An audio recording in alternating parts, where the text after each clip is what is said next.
اگر ہم پچھلے سیزن کی بات کریں تو گلیڈریل کو پتہ چل گیا تھا کہ ہلبرینڈ ہی سارون ہے اور ہلبرینڈ نے اسے اپنا اصلی روپ بھی دکھایا تھا۔ اس کے بعد سارون کے غلام نے تلوار لگا کر پورا علاقہ تباہ کر دیا تھا اور اس تباہی کے بعد وہ موردور میں تبدیل ہو گیا تھا اور ایلروند کو بھی پتہ چل گیا تھا کہ ہلبرینڈ ہی سارون ہے۔ وہ گلیڈریل کو روکنے گیا کہ وہ رنگز نہ بنائے، مگر اس وقت تک رنگز بن چکی تھی اور سارون رنگز بنوا کر خود موردور چلا گیا تھا۔ اب سیزن 2 کی بات کرتے ہیں، جہاں پر سارون کا پاسٹ دکھایا گیا ہے۔ وہ اورکس کو اپنے ساتھ ملا رہا تھا اور کہہ رہا تھا کہ تم لوگوں کو اب غلامی کی ضرورت نہیں، کیونکہ اب تم لوگ میرے ساتھ مل گئے ہو اور ہم مل کر پوری دنیا پر راج کریں گے۔ مگر اورکس اس کی بات نہیں مان رہے تھے، جس کی وجہ سے سارون کو بہت زیادہ غصہ آ گیا۔ اڈار بھی سارون کو کنگ نہیں بنانا چاہتا تھا، مگر پھر بھی وہ دباؤ سے سارون کو بادشاہ بنانے کے لیے تیار ہو گیا۔ مگر اڈار نے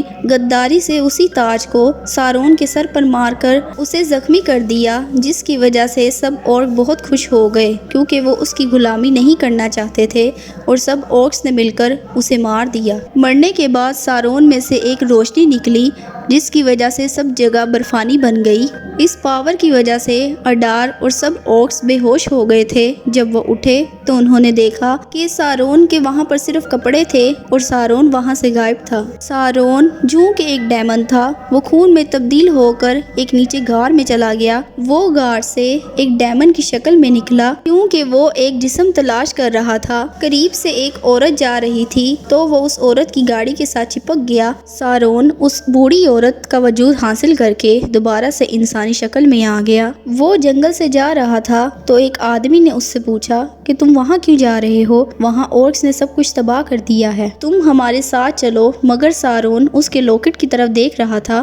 اس نے پوچھا کہ یہ لاکٹ کا کیا مطلب ہے؟ بوڑھے آدمی نے بتایا کہ یہ لاکٹ انسانوں کے سردار کا ہے اور میں ان کا سردار ہوں۔ ہم جا رہے ہیں، تم ہمارے ساتھ چلو، ورنہ مرنے کے لیے آگے چلے جاؤ۔ نیکسٹ سین میں ایک بڑا بحری جہاز دکھایا جاتا ہے، جہاں پر وہ سردار اور اس کے لوگ تھے اور سارون بھی ان کے ساتھ تھا۔ ان کے سردار نے پوچھا کہ تم کون ہو اور کہاں سے آئے ہو؟ اسی دوران ان کا بحری جہاز ٹوٹ گیا اور اس میں پانی اکٹھا ہونا شروع ہو گیا۔ ان کا سردار ایک بڑی لکڑی کے نیچے پھنس گیا، مگر سارون نے اس کی مدد کرنے کی بجائے اس کا لاکٹ اتار لیا۔ مگر بحری جہاز کے ٹوٹنے کی وجہ سے سارون پانی میں گر گیا اور اس کے پاس ایک بہت بڑی شارک آ رہی تھی، مگر سارون نے اسے گھور کر دیکھا تو اسے بغیر کھائے ہی وہ وہاں سے چلی گئی۔ اس کے بعد سارون سمندر سے باہر نکل گیا۔ جب صبح ہوئی تو وہ چرائے ہوئے لاکٹ کو دیکھ رہا تھا تو اسی دوران اسے وہاں پر گلیڈریل مل گئی۔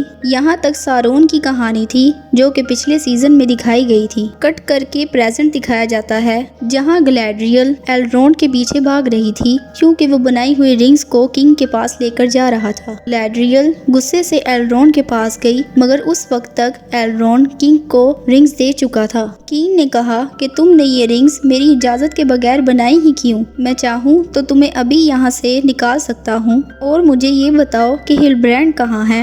گلیڈریل نے بتایا کہ اس کا نام ہلبرینڈ نہیں، بلکہ وہ خود ہی سارون ہے۔ اس نے ہم سب سے جھوٹ بولا اور دھوکے سے رنگز بھی بنوا لی۔ اب ہمیں ان رنگز کو تباہ کر دینا چاہیے۔ کنگ ایلروند سے رنگز مانگتا ہے، مگر ایلروند میں ایک لالچ آ جاتی ہے اور وہ ان رنگز کو لے کر پانی میں چھلانگ لگا دیتا ہے۔